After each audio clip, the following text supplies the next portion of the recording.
Well, this week we looked at our third core value, meeting the needs of others. And we looked at that through the lens of the story of the Good Samaritan.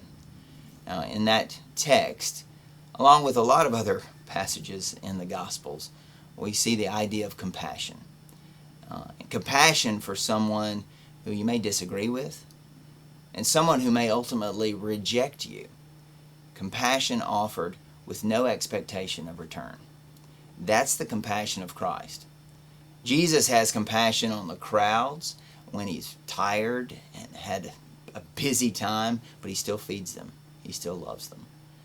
And you also see where Jesus has compassion on Jerusalem as he's heading into the city. And ultimately, they're going to crucify him. And in the Good Samaritan, you see compassion offered for the person in the ditch. Now, as I said yesterday, I think the person in the story that we're to most identify with is the person in the ditch, because we all need saving and need compassion. Last week I told you that I would look at a second idea from Brene Brown's book, Rising Strong. And here it is, and it's about empathy. She talks about empathy as the most powerful tool of compassion. Empathy is the emotional skill that allows us to respond to others in meaningful and caring ways. Understanding that someone is feeling, but not feeling it for them. You can't take on their feelings, but just being understanding.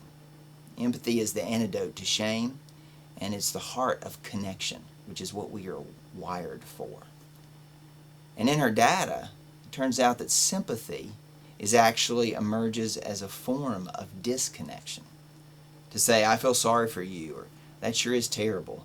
Instead of it being the me too, it actually becomes the not me. Glad it's not me. This week we want to think about people differently and try to see people as Christ sees them, with compassion, born out of empathy. And out of that understanding, we then live out the value of meeting the needs of others. And as I said yesterday, one person certainly cannot do it all. You cannot meet all the needs around you, but everyone can do something.